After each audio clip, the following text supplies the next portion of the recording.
We can move this one out of the way too. There we go.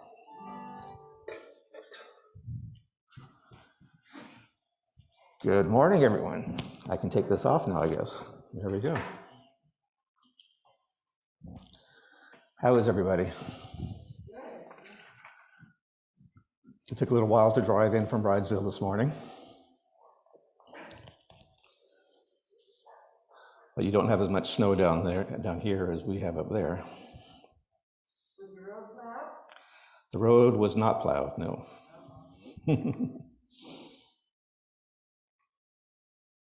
Let's see if this works. Can you see that? Yes. All right.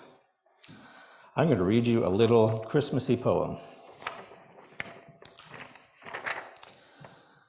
They ran to the groceries. They filled up their carts. They emptied Save On and even Walmart.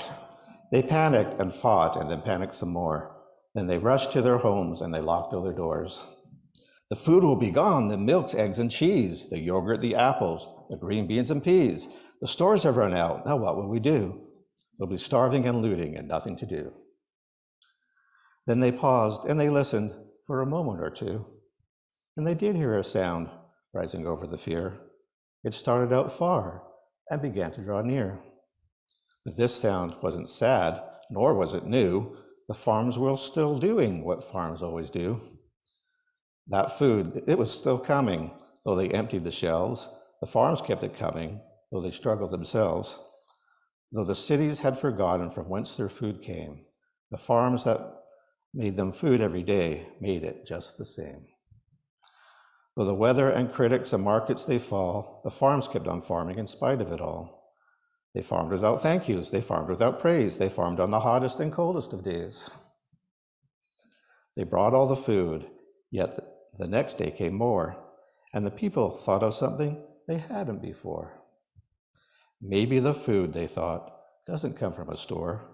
Maybe farmers, perhaps, mean a little bit more. This has been quite a week if you've been watching the news. It's been quite a couple of years, actually, hasn't it? Yeah. This last week was just very tragic for the people in BC, and especially down in the lower mainland. Can you imagine being on a road and having this cliff coming down and wash you over the side of the road with a wall of mud? That was very scary. Apparently some people have perished. Yeah, I have family who live in Abbotsford. Luckily, they are on higher ground, so they're not flooded, but they're kind of in the middle of that area. So I've heard some of the things that are going on down there. And one of the things that are going on down there is everybody's rushing to the store and cleaning off the shelves. See a cartload of groceries, of meat gone there, and for some reason, people are buying toilet paper again. What is wrong with us?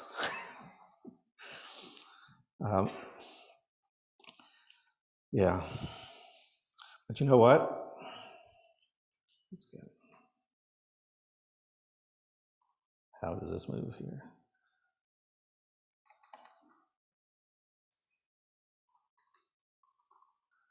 Oh, there it is there. Okay. There we go. But you know what? It wasn't all horrible. Some people were clearing off their shelves and stocking up their pantries regardless of what other people needed. But you know what? The human spirit can be greedy, and the whole human spirit can be compassionate. And especially in times of crisis, that's when those two things come out in our minds and our lives. Up in the top corner there, I'm just thinking of the stories I heard of the people caught in those mudslides and how they got out of their cars and were digging each other out and helping and searching and finding each other. That is an act of bravery and compassion. Then I heard a story in Hope where a pizza restaurant, you can see in the top corner there, they started cooking pizzas and taking them out to the people stranded in the cars, and they were doing that for free. They emptied, they used all their flour, all their meat, and just made pizzas for everybody. And they just did that without asking. And then there's people who took I have a friend who's was stuck. Actually, it's the best man of my son at his wedding. His name is Graham, and he was stuck between Hope and Chilliwack. He was trying to get home to Kelowna, and he was on his way home, and he got stuck between the two landslides. And he was there for, I think, 4 days, living out of his car, and a family, and then the families in Hope. A lot of them either the churches opened up and took people in and housed them on the floor, and some families took people into their homes, and that in the middle of a pandemic, where they just opened their homes. So I guess the point I'm trying to make is, in a crisis, you see both the good and the bad in people.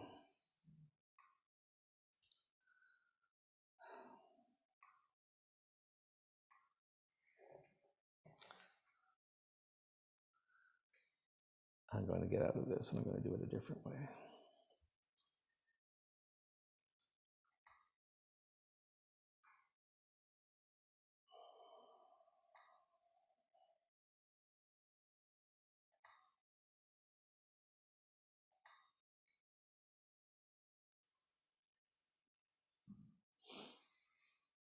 Okay. Sorry about that. Stop sharing.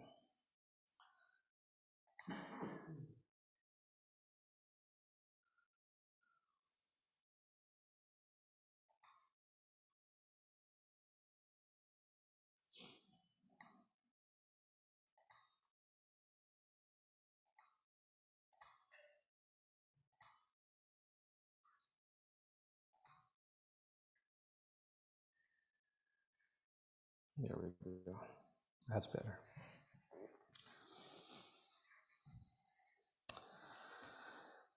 So some people would call this the golden rule: treat others as you would want to be treated. And we saw the two extremes of that there. We call it the greatest commandment as Christians.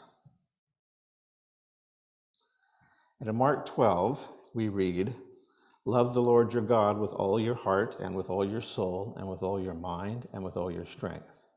And part 2 is to love your neighbor as yourself.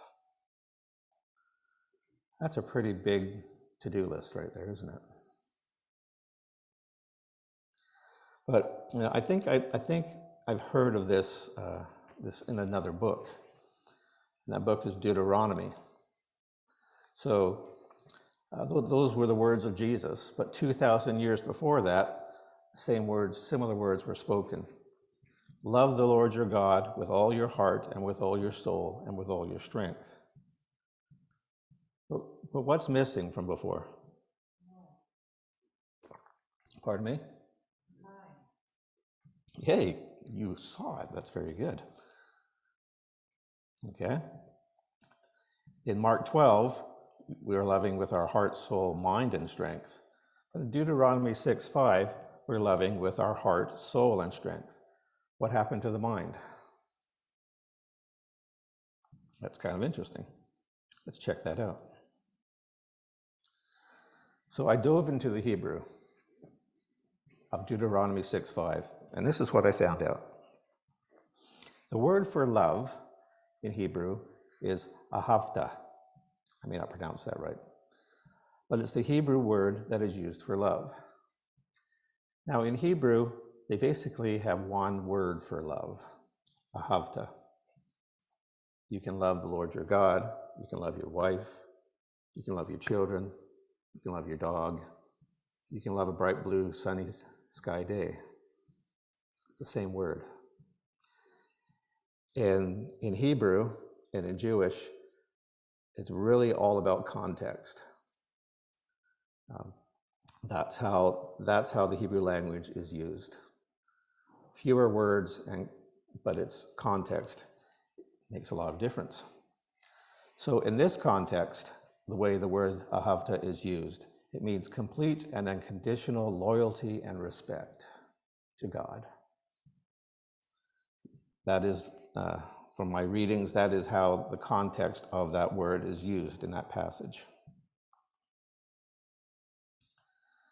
The next is lavav. And this is where we see something different. See, lavav has rich meaning. In Hebrew, it means the center of our being. And it encompasses the ideas of our will, being our thoughts, our rationality, our beliefs, and our emotions, all encapsulated in that one word.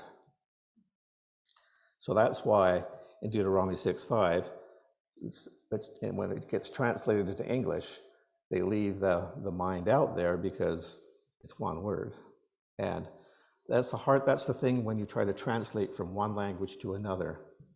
It's very difficult to take one concept and take one word with all its concepts and understanding, put it into another language. Now, our English translation of the New Testament in Mark, the same verse in Mark, is written in Greek. And they use, for heart and mind, they use two words in Greek. They use cardia and dianoia. Cardia is heart, dianoia is mind. See, in Greek, they don't have one word that encapsulates that same concept in Hebrew. They don't have the center of being. That's a worldview thing, and it's a language thing, and it's a culture thing. And those three, and I work in the field of Bible translation. I work for a Bible translation organization. And this is why it is so difficult to translate from one language to another. So in the Greek worldview, the mind and the heart being the seat, still being the seat of emotions, and the mind being the rational thought, were two separate things. That's why they use two different words for it. And you'll find that language really reflects the worldview of a people.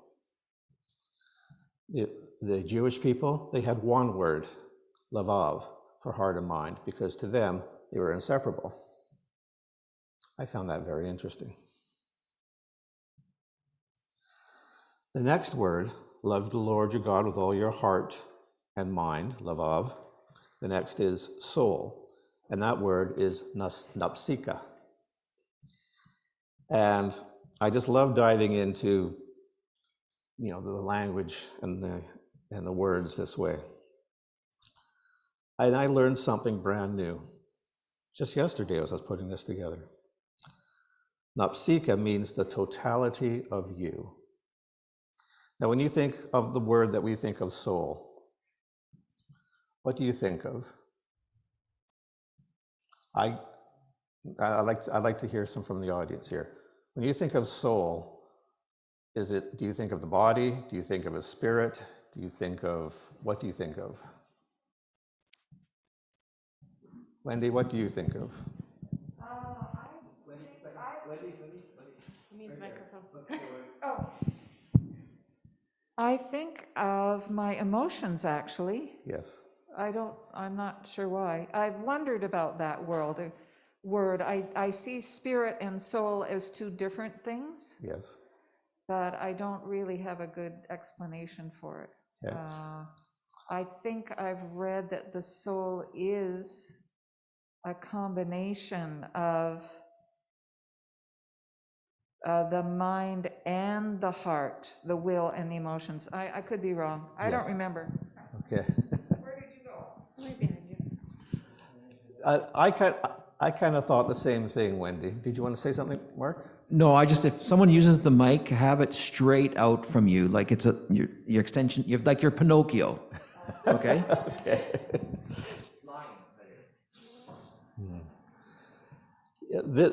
Okay, that's what, Wendy, that's kind of what I thought too. The soul is kind of the emotions and the thoughts and again, the soul and the spirit. I did the Bible study yesterday, and a lot of people kind of say that the soul and the spirit are the same thing, and some people say it's not, and it's just one of those things in Scripture that we can't really pin down. Pardon me? Go ahead, Saul. I feel that the spirit is the unity of God. It's the creation of us. It's the essence of all that we are. And that the body and the mind, and perhaps even the soul, get in the way of the spirit being what God intended it to be. Yeah. Thanks, Saul. According to Jewish thought in the Old Testament, the soul encapsulated the totality of you, your own uniqueness, what made you you, your personality, your talents, your thoughts, but surprisingly, also your physical body and even your breath. Everything about you was your soul. And I had to think about that because I don't consider the physical body part of that. But then I thought, well, when we get to heaven, God's going to make us a body again. We're not just going to be floating around there as a spirit. We get new bodies. So perhaps the physical and the spiritual do make up our soul. I don't know how to go farther with that. I'm just telling you, this is what Jewish thought said 2,000 years ago. Can I just say something? Saul, sorry, but that's called dichotomy. That's called when you separate spirit and body. We are whole people, and God made us that way. Our flesh, our body is not something evil or something we want to get rid of. It is integral to who we are. Now, how that works out, like you said, Dave, post this life, but Scripture clearly teaches, I mean, it started with the Garden of Eden, with the body, and that's the way it's ending. So however that looks for us as a new body, but the body is really important in the economy of God as to who we are. Thank you. The final word of the verse is strength. I also found this interesting. This has been a really interesting Bible study for me. Strength is the word miad, and it actually means a lot. It simply means a whole bunch. The floods over the earth, the floods were miad over the earth. So there's a whole bunch of water over the earth. On the seventh day, on day 1 to 6, when God created the heavens and the earth, days 1 to 6 were miad, were good. Days 1 to 7 were good. On to 6 were good. But on the seventh day, it was miad good. So a whole bunch good. So miad is just like a giant exclamation point. And in the context of this verse, when they use miad and it's translated strength, that just means to do something with the maximum amount of effort. So we are love the Lord our God with our heart and our mind and our soul, and we're to do it with the maximum amount of our effort. Something like this guy.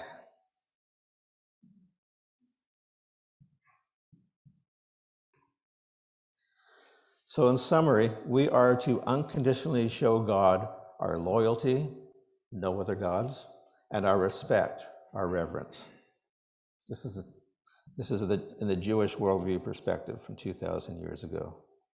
We are to do this by employing our very fullest force of will in every circumstance, using our created uniqueness, our soul, to passionately and respectfully acknowledge God with every belief, thought, and action in our lives.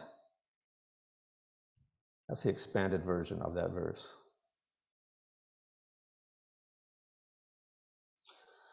Okay, so let's go forward 2,000 years, and we're now in the New Testament times, and this fellow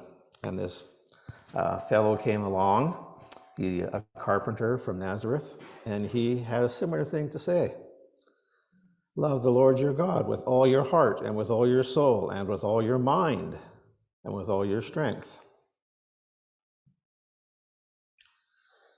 Okay, I think I can do that. God saved me. God does good things for me. I get to go to heaven. So I think I can love him. Now, easy peasy. I can love God because he loved me so much. But then Jesus, the Son of God, had something else to say. He added an addendum to Deuteronomy 5:6. He said this: we also have to love your neighbor as yourself. That may be not so easy peasy. As a matter of fact, that sounds hard. I've got some good neighbors. And I've got some weird ones. I think, not you, Jeff, not you, Rick. You're not a weird neighbor. You're one of the good ones. But we've all got people in our life that are easier to love than others. So my question is this optional? There must be something. I mean, God can't seriously be asking us to love everybody, even the really difficult people in our lives. Maybe there's something in the fine print. Let me check it out.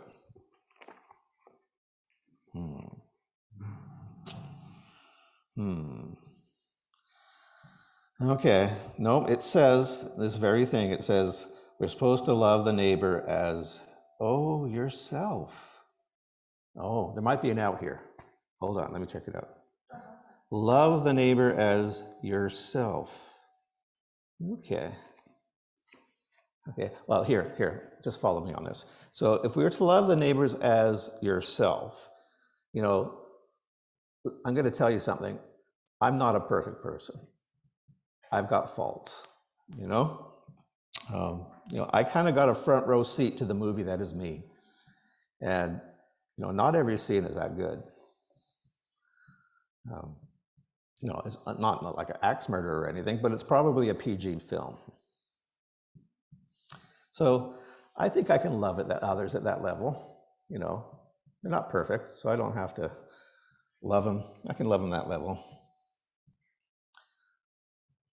Let me check the manual. Maybe that's not right. What's here? Let's see, 1 John. What have we got here?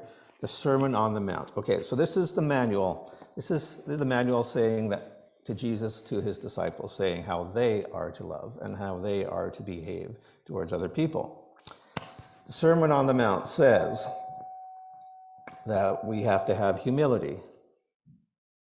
We have to be grieving of sin, our own and others. We need to be gentle. We need to greatly desire right relationships with everyone. We need to be merciful, a heart being purified by God, and a peacemaker. Whew, that's a big list. Okay, all right, so here's some concrete examples. Let's try this out. So, we're supposed to turn the other cheek. And I checked it out. Apparently that means we're not to retaliate for insult or injury.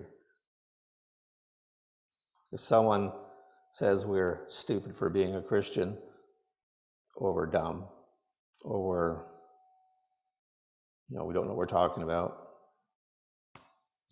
we're not supposed to retaliate for that. Okay, I can handle that, I guess. All right, so we're also to give the shirt off our back and our coat as well. That sounds a bit much. We're supposed to give more than we are even asked. And when we're asked to walk a mile, we're to walk another one. We have to do more than we're required. Whew, this is getting worse. How can this possibly work? Okay, there must be something in here. 1 John. Okay, let's check out this 1 John. Beloved, If God so loved us, we also ought to love one another. No one has ever seen God. Okay. But if we love one another, God remains in us, and his love is perfected in us. Okay. Let me think about that for a minute. So if I love God, I'll get better at loving, right? Practice makes perfect. And then I'll be able to love others. Okay, that makes sense. But is that what it says? I need some help. Is that what this says? If we love God, we'll get better at loving and we'll be able to love others. Anybody got an opinion on that verse? It says if we love one another first. Oh.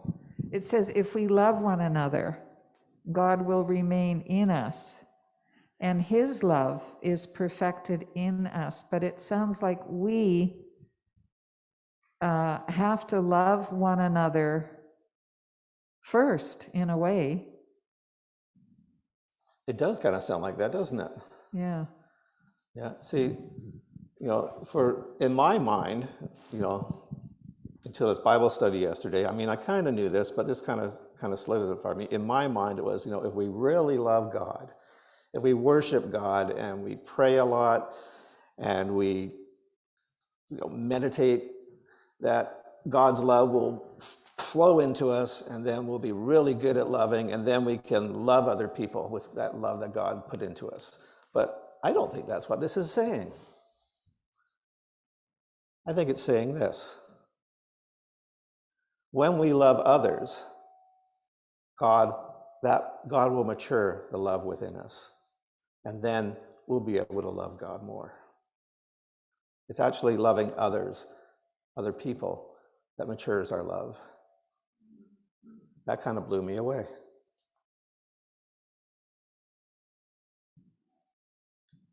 Love God first, love others first. Cool, huh?